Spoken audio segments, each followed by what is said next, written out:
నీలాంజనసమాభాసం రవిపుత్రం యమాగ్రజం ఛాయామార్తాండసంభూతం తం నమామి శనేశ్వరం. ఓం శ్రీ జగద్గురవే నమ. జగద్గురువైనటువంటి శనీశ్వర మహారాజ్కి జై హో. మనకి శని జయంతి ఈరోజు. శని జయంతి అంటే ఎప్పుడు వస్తుందంటే వైశాఖ మాసం కృష్ణపక్షం అమావాస్య తిథి రోజున వస్తుంది. కాబట్టి ఈరోజు శనివారం అవడం కూడా చాలా విశేషమైనటువంటి రోజు. శనివారంతో కూడినటువంటి శని జయంతి రావడం చాలా అదృష్టంగా భక్తులంతా కూడా భావించాలి. అయితే 30 సంవత్సరాలకి ఒక్కసారి ఈ శని జయంతి వస్తుంది. తన సొంత రాశి అయినటువంటి కుంభరాశిలోకి మరి ఈ యొక్క శని ఉన్నప్పుడు ఈ యొక్క శని జయంతిని మనం జరుపుకుంటాం. కాబట్టి ఈ శని అంటే కర్మకి, ఆ తర్వాత ఈ యొక్క డిసిప్లిన్కి, క్రమశిక్షణకి మారిపోయారనమాట. ఆయన్ని కర్మ ఫలదాత అంటాము, అలాగే కర్మ కారకుడు అంటాము. కర్మకి కారకుడైన మళ్ళీ ధర్మానికి కూడా ప్రతీక అన్నమాట. అయితే ఎవరైతే ఈ యొక్క శని దశలు నడుస్తున్నప్పుడు అర్ధాష్టమ శని, అష్టమ శని, అలాగే ఏలినాటి శని, 7.5 అంటాం, ఇలాంటివన్నీ నడుస్తున్నప్పుడు ఎవరైతే అన్యాయంగా అధర్మంగా వీళ్ళు ప్రవర్తిస్తారో అటువంటి వాళ్ళని శనీశ్వరుడు శిక్షిస్తాడు. ఎందువల్లంటే ఆయన ధర్మమూర్తి. కాబట్టి మనకి ఈ శనీశ్వరుడు ఏం చేస్తాడంటే మనకి ఈ ఏలినాటి శని సమయాలలో చాలా కష్టాలను ఇస్తాడండి. ఈ అర్ధాష్టమ అష్టమ శనుల సమయాల్లో అనుకుంటాం, నిజమే. కష్టాలతో పాటు సక్సెస్ను కూడా ఇస్తాడు అనేటటువంటి విషయాన్ని భక్తులు మర్చిపోతారు. అంటే ఇతర మనకి మిగతా 8 గ్రహాలు కూడా మనకి ఏం చేస్తాయంటే సుఖాలను ఇస్తాయి, అలాగే ఫలితాలను ఇస్తాయి, చాలా స్పీడ్గా ఇస్తాయి. కానీ శనీశ్వరుడు మాత్రము చాలా స్లోగా, మందుడు అంటాం ఆయన్ని, స్లోగా నడుస్తాడు. ప్రతి ఒక్క గ్రహము కూడా ఒక సంవత్సరం లోపల లేకపోతే సంవత్సరంలో గిర్రమని తిరిగేసి ఒక రాశిలో ఉంటారు, తర్వాత తొందరగా ముగించుకొని వేరే రాశిలోకి వెళ్ళిపోతారు. కానీ శనీశ్వరుడు మాత్రం 2.5 సంవత్సరాల పాటు ఒక్కొక్క రాశిలో ఉంటూ వస్తాడు. కాబట్టి అతని యొక్క సహజ నైజం ఏమిటంటే ఆలస్యంగా ఇచ్చినప్పటికీ కూడా అద్భుతమైనటువంటి ఫలితాలను ఇస్తాడు. రాజయోగ కారకుడు ఆయన. శని యొక్క అనుగ్రహం లేదే ఏ జీవికి కూడా ఆయుర్దాయం అనేటటువంటిది పరిపూర్ణంగా ఉండదు. అంటే లాంగిటివిటీ ఆఫ్ లైఫ్ని ఇచ్చేటటువంటి ప్లానెట్ శని మహారాజ్ అనమాట. అలాగే ఇతర ప్లానెట్స్ అన్నిటిని కూడా మనం ఏమని చెప్పుకుంటామంటే మనకి ఈ యొక్క క్రమశిక్షణ ఇవన్నీ కూడా ఉన్న క్రమశిక్షణ నేర్పించిన శని మాత్రము మనము శని దేవుడు అంటాం. మిగతా ప్లానెట్స్ని మామూలుగా గ్రహాలు అని అంటాం, కుజగ్రహము, బుధగ్రహము ఇలా అంటాం. కానీ శనిని మాత్రం దేవుడు అంటాం. ఈ యొక్క శని తన మాతృభక్తి చాలా ఎక్కువ, ఛాయాదేవ తన తల్లి అయినటువంటి ఛాయాదేవి పట్ల. ఆ విధంగా ఎవరికైతే శని బ్రహ్మాండంగా ఉంటుందో, ఉచ్చస్థితిగతుల్లో ఉంటాడో శని, మరి తులారాశి, వృషభ రాశి లాంటి స్థానాల్లో, మకరం, కుంభం లాంటి స్వక్షేత్రాలలో ఇలా ఉన్నప్పుడు ఆ యొక్క జీవికి తను మాతృభక్తిని కలిగిస్తాడు. అంటే తల్లి వల్ల లాభాలను కలిగిస్తాడు, తల్లి వల్ల ఈ అబ్బాయి, ఈ జాతకుడు వృద్ధి చెందేలాగా తల్లి సలహాలను పట్టుకొని ఉంటాడనమాట. కాబట్టి ఎవరైతే తల్లిని అవమానిస్తారో అటువంటి వాళ్ళని శని నిర్దాక్షిణ్యంగా, నిర్దయగా శిక్షిస్తాడు. తన సొంత తండ్రి అయినటువంటి సూర్యభగవానున్నే ఆయన నిర్దాక్షిణ్యంగా శిక్షించాడు, తన తల్లి ఛాయాదేవిని వదిలేశాడని. కాబట్టి ఇలా మరి శని జయంతి రోజున మనం ఏం చేయాలండి అని అంటే, ఆ రోజున తెల్లవారుజామునే నిద్ర లేవాలి, సూర్యుడు రాకముందే. ఆ తర్వాత తలంటు స్నానం చేసి నల్లని వస్త్రాలను ధరిస్తాము. అలాగే చక్కగా ఇంట్లోనే అందరికీ కూడా చాలామందికి తెలియదు ఏంటంటే శని జయంతి లేదా శని అభిషేకం అని అనగానే గొళ్ళకు పరిగెత్తుతారు. ఇది మానేసేయండి ఫస్ట్. నవగ్రహారాధన ఇంట్లో కూడా చేసుకోవచ్చు, శనీశ్వర ఆరాధన. అది నార్త్ ఇండియాని చూసి మనం నేర్చుకోవాలి. అందువలన శని యొక్క ప్రతిమని కానీ, శని యొక్క ఫోటోని కానీ, మన విగ్రహాన్ని కానీ ఇంట్లో పెట్టుకొని మనము ఆ రోజున చక్కగా పూజా మందిరం దగ్గర కొన్ని బియ్యం వేసి దానిపైన చక్కగా తమలపాకు వేసి దానిపైన ఈ శనీశ్వరుడి యొక్క విగ్రహాన్ని మనం ఏర్పాటు చేసుకున్న తర్వాత మనం ఏం చేయాలంటే మస్టర్డ్ ఆయిల్ అంటే ఈ యొక్క ఈ నూనె ఏంటది, ఈ యొక్క ఆవాల నూనె లేదా సీసమే అంటే నువ్వుల నూనెతో మనము ఈ యొక్క సీసేమ్ సీడ్స్, నువ్వుల గింజల నుంచి తీసినటువంటి ఈ యొక్క నువ్వుల నూనెని వెలిగించితో దీపారాధన చేయాలి శనీశ్వరుడికి.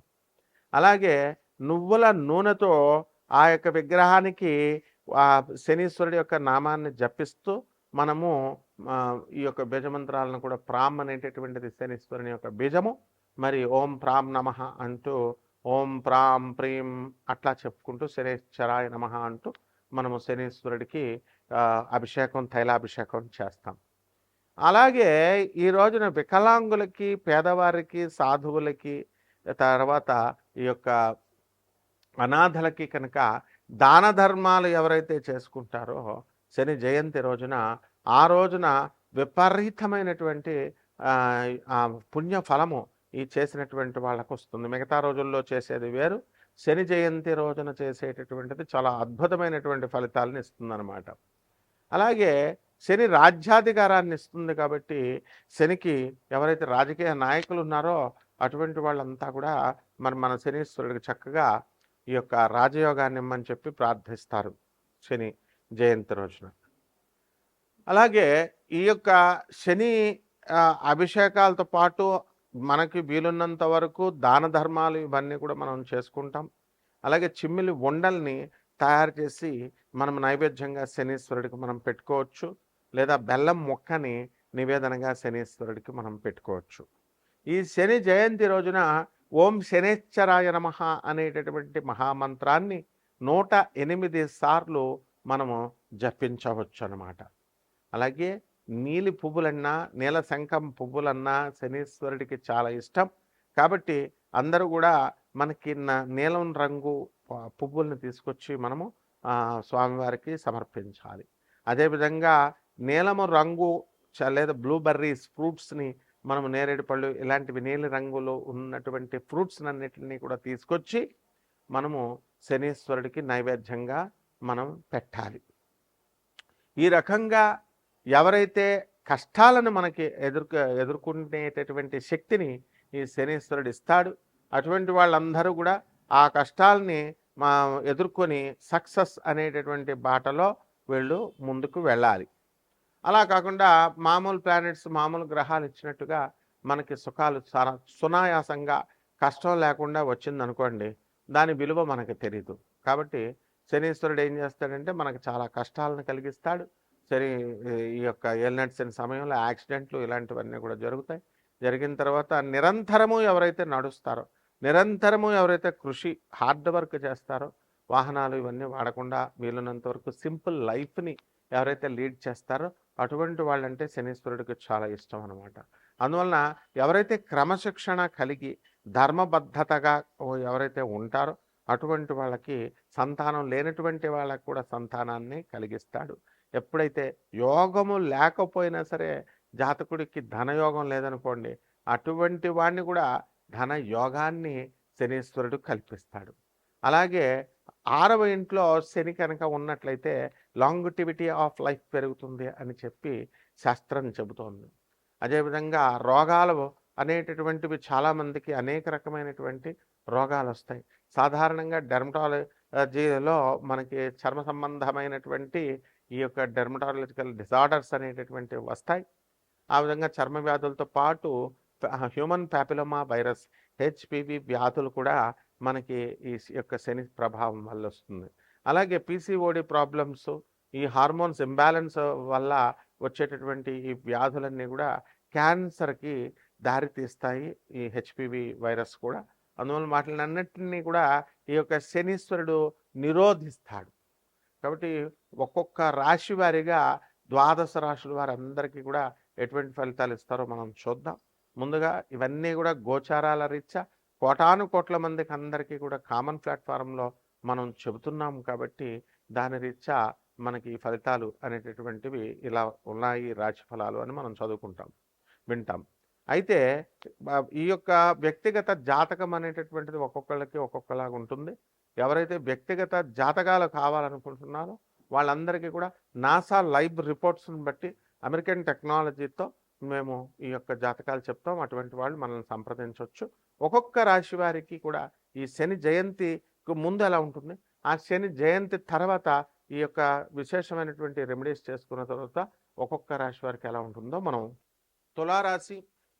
ఈ తులారాశి వారందరూ కూడా మనకి ఈ శని జయంతి రోజున మనకి షష్ఠ స్థితిగతుడైనటువంటి శనిగ్రహ ప్రభావం వలన అధికమైనటువంటి లాభాలు ఎవరైనా ఎంజాయ్ చేస్తున్నారంటే తులారాశి వాళ్ళే. కాబట్టి ఆరోగ్యకరమైనటువంటి అలవాటులు అనేటటువంటి వచ్చినాయి. కాబట్టి ఇంతకుముందు మందు కొట్టడము, ఇలాగా మటను చికెన్ అని ఇలాగా రుచిగా కూరలు వండుకోవడం, తిండి మీద ఉన్నటువంటి దృష్టి, అబ్బో ఇప్పుడు ఎండాకాలం మనం మందు తాగకూడదు, అబ్బో ఇప్పుడు ఎండాకాలం మనం ఈ అన్నివి తినకూడదు అనేటటువంటి ఆలోచన లాగా తమ ఆరోగ్యం పట్ల శ్రద్ధని వీళ్ళంతా కూడా మనకి ఈ యొక్క తులరాశిలో చూపించడం జరుగుతుంది ఎప్పుడు శని మీనరాశిలో ఉన్నప్పుడు. ఇక ఈ యొక్క రాహువు మనకి కుంభరాశిలో ఉన్నాడు. అందువలన పిల్లలతో వాదనలు, వితండవాదాలు ఇవన్నీ కూడా తులరాశి వాళ్ళు చేస్తారు. పాపం తులారాశి వాళ్ళందరూ కూడా తాము చేయని తప్పుకి వీళ్ళంతా కూడా కోర్టుల చుట్టూ తిరగడము ఇవన్నీ కూడా జరుగుతాయి. వీళ్ళ తండ్రి గారో తల్లి గారో వీళ్ళ చేసినటువంటి పొరపాట్లకి, వీళ్ళ సివిల్ కేసెస్లోకి వీళ్ళ పొలం వాళ్ళకి ఇవ్వడము, అవతల వాళ్ళకి అది అనుగుగా తీసుకొని ఆసరాగా తీసుకొని వాళ్ళంతా కూడా మోసం చేయడము, దొంగ డాక్యుమెంట్లు పుట్టించి లేకపోతే ఏదో రకంగా కోర్టులో వేసి టైం డ్రాగ్ ఆన్ చేయడము ఇలాగా జరుగుతూ ఉంటుంది. అయితే జడ్జిమెంట్ అనేటటువంటిది ఇప్పటికి 20 సంవత్సరాలైనా కూడా రాకుండా ఈ తులారాశి వారికి ఉండడం జరిగింది. ఇది కాకుండా మూలిగే నక్క మీద తాటికాయ నెత్తి మీద పడినట్లుగా నక్కకి ఏం జరిగిందంటే ఈ యొక్క ఉద్యోగాల విషయంలో తులారాశి వారికి అందరికీ కూడా లే ఆఫ్ల వల్ల ఉద్యోగాలు కోల్పోవడం అనేటటువంటి జరుగుతుంది. కేవలం సాఫ్ట్వేర్ ఉద్యోగస్తులే కాకుండా మరి ఈ యొక్క పర్మనెంట్గా ఉద్యోగాల్లో ఉన్నటువంటి వాళ్ళు ఉద్యోగాలు వదిలేసేయడము, ఇలా రకరకాలుగా వీళ్ళంతా కూడా ఉద్యోగ నష్టత్వం అనేటటువంటి చూపిస్తుంది. అంటే శాలరీస్ వస్తాయి కానీ అందుకోవాల్సినంత స్పీడ్గా అందుకోరు అనమాట. నిరాశ, నిస్పృహ అనేటటువంటిది వీళ్ళకి చూపిస్తూ ఉంటుంది. ఇకపోతే ఈ రాశి వారికి అందరికీ కూడా మహిళలకి వివాహాలు అనేటటువంటివి పెళ్లి చూపులు కంగారు పడుతూ ఉంటారు. పెళ్లి చూపులు కూడా అవడానికి అవకాశాలు ఉన్నాయి. సంతానం లేనటువంటి వారికి కూడా సంతానం కలుగుతుంది. ఇక పరిహారాల దగ్గరికి వచ్చేసరికి తులారాశి వారికి చక్కగా మనము ఈ శని జయంతి కాబట్టి శని జయంతికి శని జపాలు చేసుకోవాలి, రాహు జపాలు చేయాలి, శని స్తోత్రాలు చదవాలి, రాహు స్తోత్రాలు చదవాలి.